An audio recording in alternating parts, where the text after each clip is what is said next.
Thank you, Professor Dunn, for your insightful speech. Our second guest, Mr. Gustavo Hamu, comes from Brazil, which, just like China, has crowded urban spaces. In the Holt Prize 2016, Mr. Hamu, together with his team, created an innovative solution to the limited food production capacity in urban centers. Despite detailed researches and case studies, they worked out a feasible business model to mitigate the pressure of food production. Today, Mr. Gustavo Hamu brought his project to our stage. Let's welcome.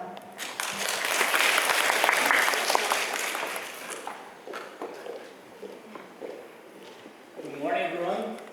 It's a pleasure to be here. First of all, I would like to say thanks to the organizer of this event. I'm very happy to come here and talk about my experience here in Shanghai and all the success I reached to date. First of all, Maggie has some words to tell, and then I'm going to keep talking, okay? Thank you. Wow, so now we have 3 introductions. I actually am here to introduce Gustavo because I'm not quite sure if you're aware of what is the Holt Prize. He has done fantastic research with his teammates as part of the Holt Prize competition from 2016. So first, I would like to ask you, what would you do with $1 million? Some people might buy a house, buy a private plane,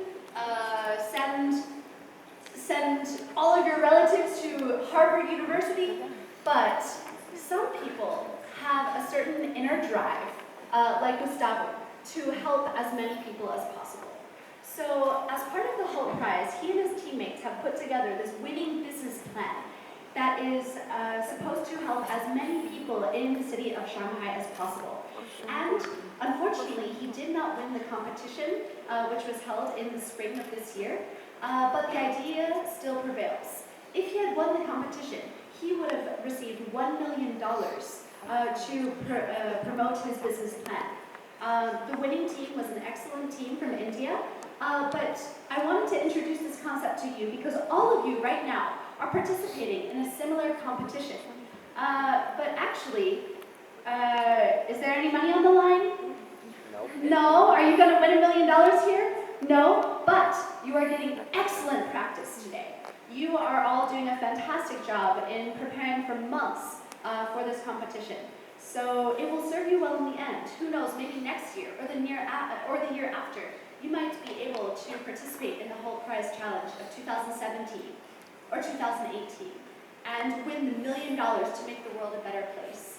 I just wanted to give you a little bit of an overview of what is the Holt Prize. It is a very esteemed competition. So I encourage all of you to participate. If you are interested in participating in this kind of competition, you can find me and I can give you some information. Or you can talk to Gustavo about his experience. So now I'll finish my part and leave the fun part to Gustavo. All right, take it away. Thank you, Maggie, for the nice introduction.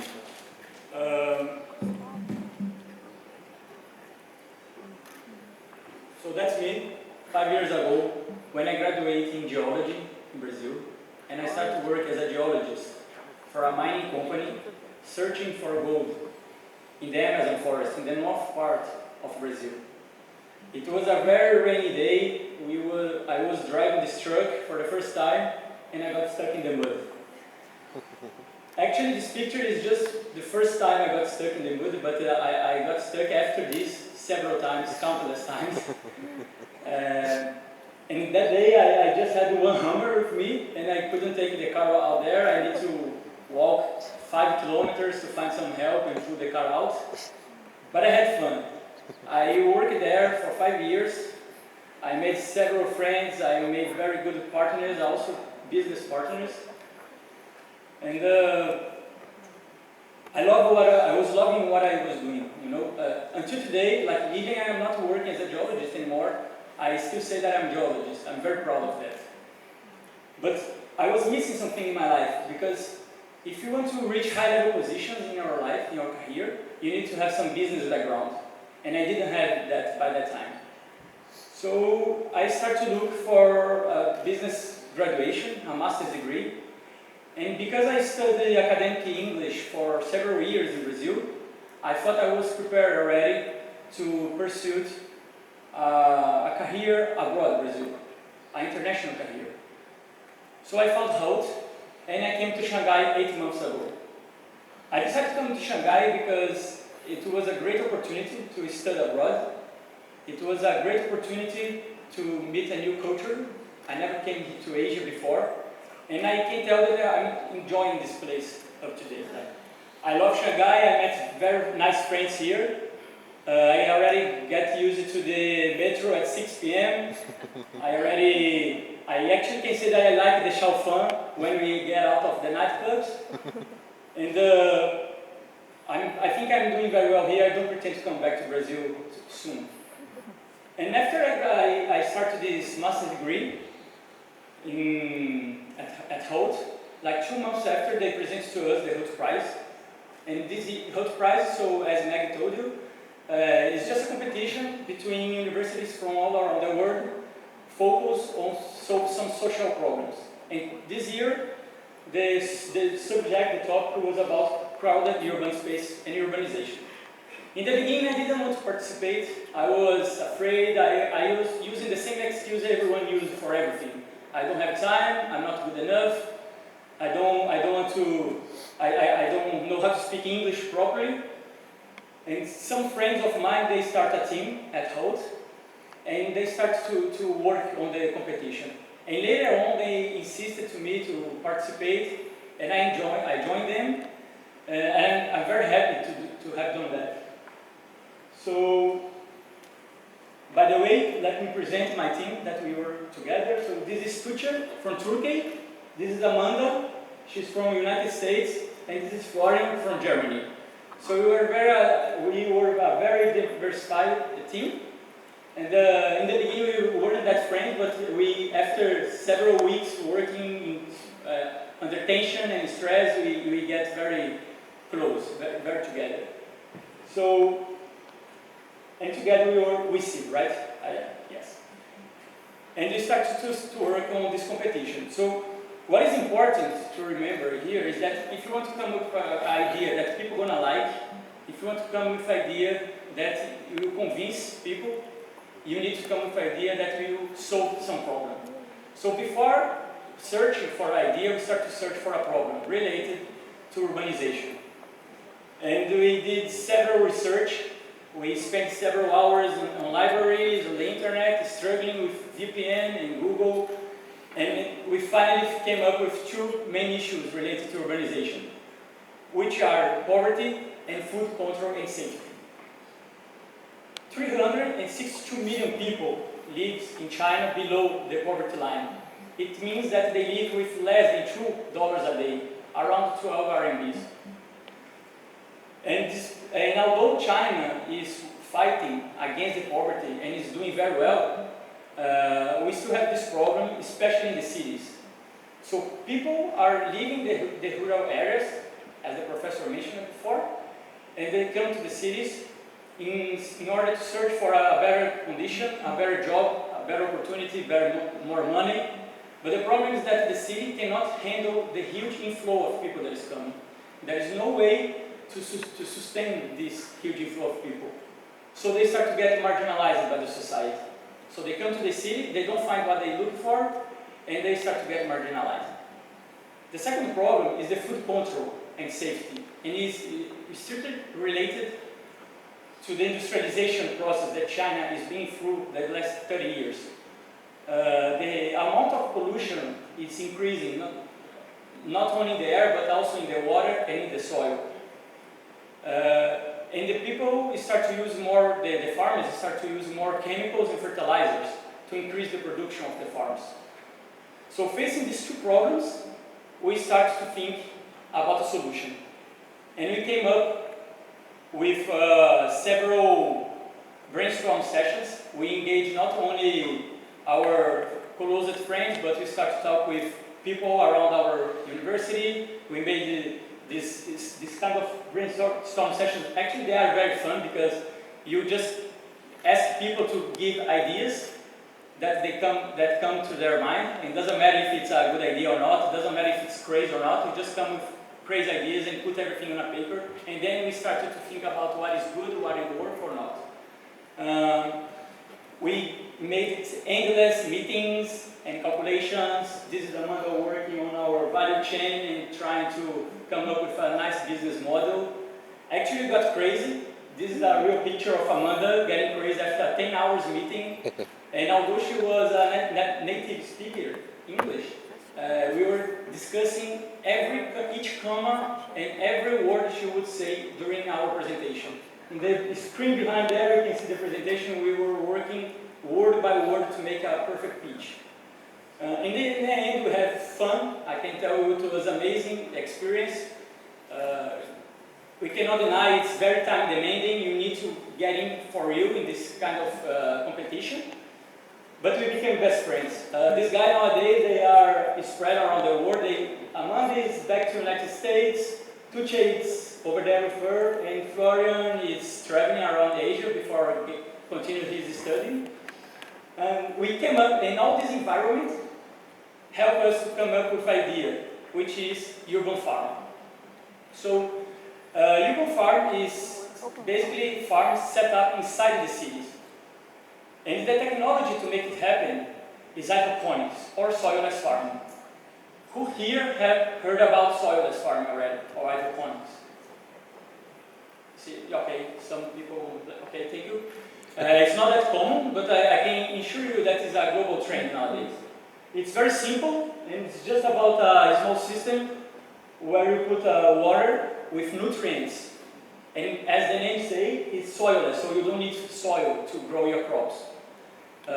So if you don't need soil, you don't have insects, you get away from the pesticides and fertilizers and all the chemicals. So you have a more safer food. Actually, that picture is our prototype to participate of the competition. So we bought some material from Taobao, and the rest we just found at the supermarket. It's very cheap, very easy to create. We just need water and nutrients on that. And we decided to use hydroponics because not only is it easy to use, but actually you can grow up to 40 plants in just 1 square meter. If you imagine this kind of system in shelves, so you can save space, and also you use 20 times less water than conventional agriculture, because this is a closed system, so the water just keeps pumping, the pump just keeps pumping water inside the system, and you don't need to recharge it. So, yes, and also you can provide a better food quality. So using this technology, we came up with a business model which is quite simple, and people really enjoy that. Our business model was just about set up these farms inside the cities, invite the poor community to come to us, learn about this technology, which is quite simple. I just showed you.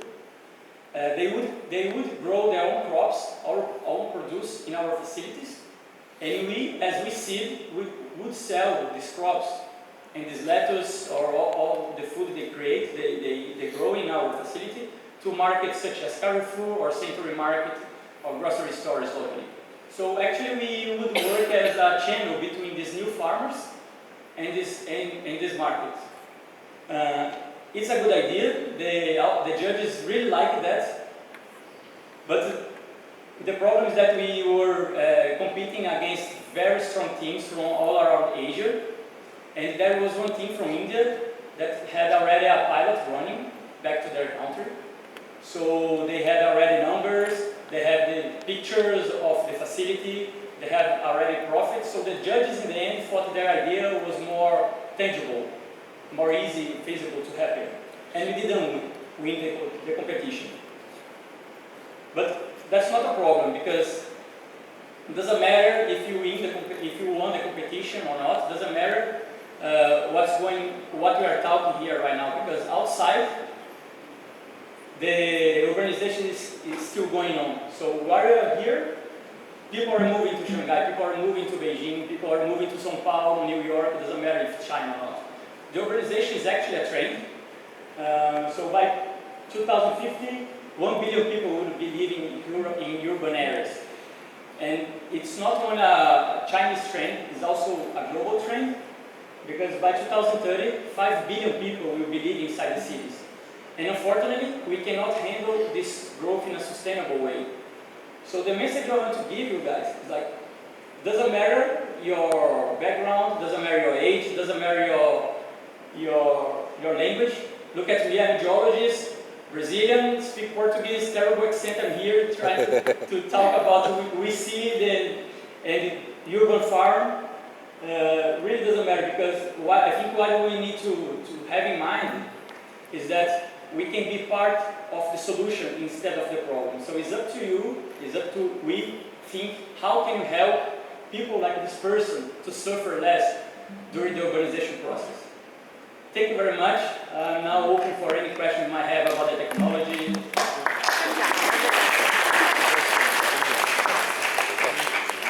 Okay, now we'll go on to the Q&A part. Any questions from the audience? Anyone?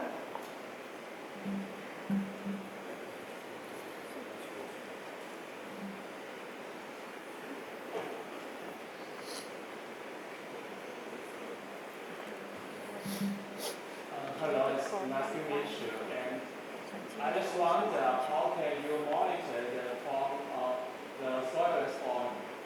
And what's the living conditions of the vegetables, and what's the technology things? Okay, it's a very easy technology.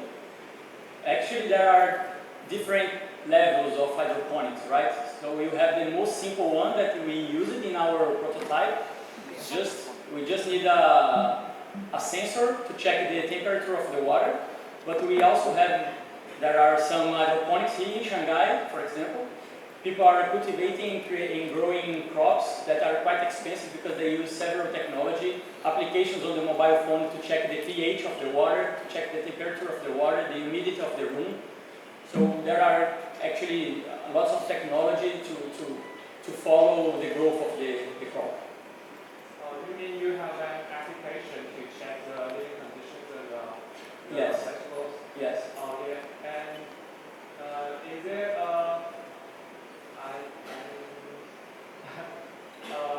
society, an online society that you can update the data and share the living conditions of the vegetables with people from all over the world? I think maybe it's kind of function that you can consider, or maybe you have already considered that. Yeah, the point is we consider, but we didn't have money, right? Because that's the point to be an entrepreneurship. You are trying to, a social entrepreneurship especially, because you are trying to help people and make money at the same time without no money. So we were struggling with resources, and our prototype was quite simple, but yes, we considered that. And another thing I wondered, what's your business model, and how can you give back your money? All right. Let me come back to this slide here. So after we set up we considered that we won the $1 million from Holt Prize, right? So our initial money, our initial budget would be $1 million. With this money, we would create several urban farms, facilities around the city, and we would allow people to come to us, learn the technology, grow their own lettuce or tomatoes, doesn't matter, and then we would sell it for them. Then with this money, we just get the profit and share between we as a company and also between the new farmers, that is the poor community that came to help us. Okay, thank you very much. Thank you.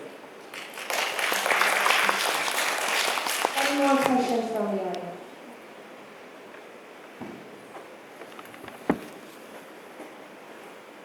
I would like to know what kind of nutrition do you use for the plant?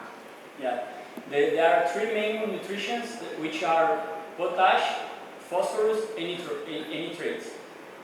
Then we can additionally put manganese, iron, and chlorum. Yeah, many. Add it to the water, right? Yes. And does the water get dirty, and how do you purify it? Yes, we need to change the water every 40 days, something like that. It really depends on the crop you are growing, so it's not a specific number. For our lettuce, for example, we grew our lettuce in 3 weeks. We just changed the water one time. So your lettuce, your growing in 3 weeks and they are edible, right?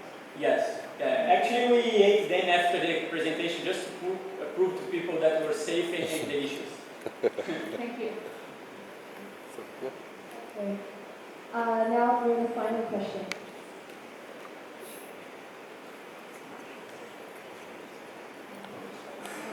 I was wondering if it's practical for the bigger plant. As you know, there are some plant trees as apple trees and other fruit trees. Will it stay and don't fall down? Okay. Yeah. The only issue or challenge, let's say challenge. So the only challenge for the hydroponic system is that we are still limited with this technology. We cannot grow up huge trees, for example apples. We are limited to tomatoes, lettuce, soybeans,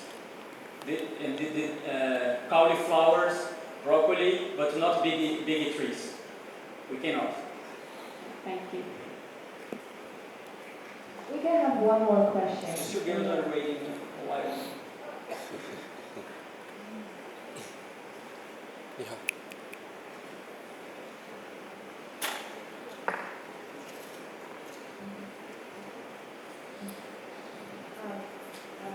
I wonder what's the main purpose of the urban farm including the urbanization problem? Yeah, so the urban farm would solve the problem of food control and safety, because you would grill more safe food because you are not using chemicals, right? And also with our business model specifically, we would empower the community to help us growing this, so they would have a job, they would have an opportunity to learn a new technology and participate of something that has actually end result. But I think we can only plant these vegetables in small scale. There are not many places and space to plant this in urban areas. Actually, if you consider that you can grow up to 40 crops in just 1 square meter, we made all these calculations for our business model. So in a room of like this, in 3 weeks you can produce enough food for the entire neighborhood.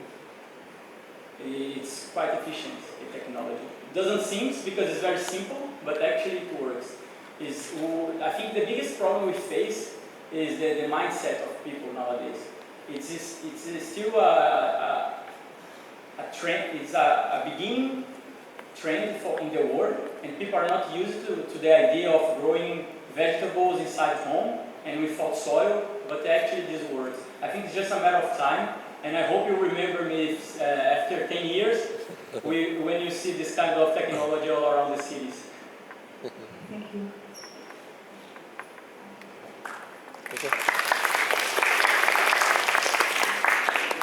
I want to ask you another question. Sorry. Do you think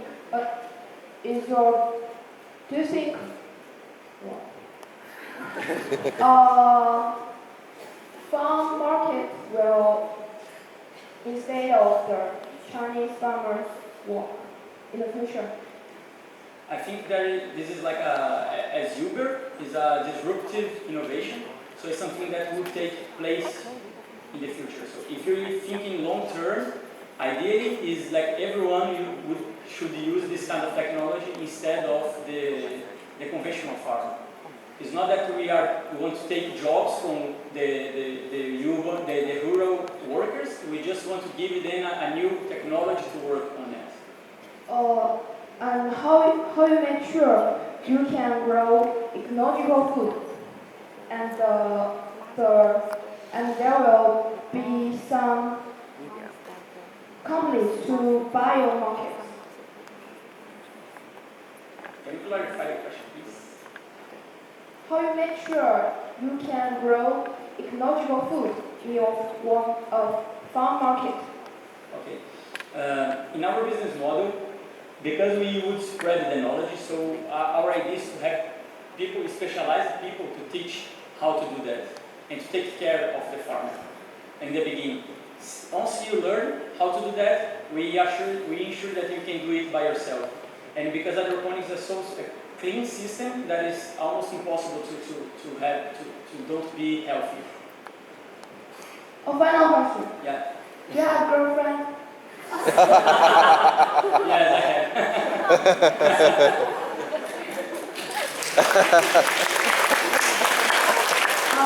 Seems like Mr. Hamu is really welcome in our audience. If you have any more questions, you can ask him after the morning session, okay? Thank you very much, guys.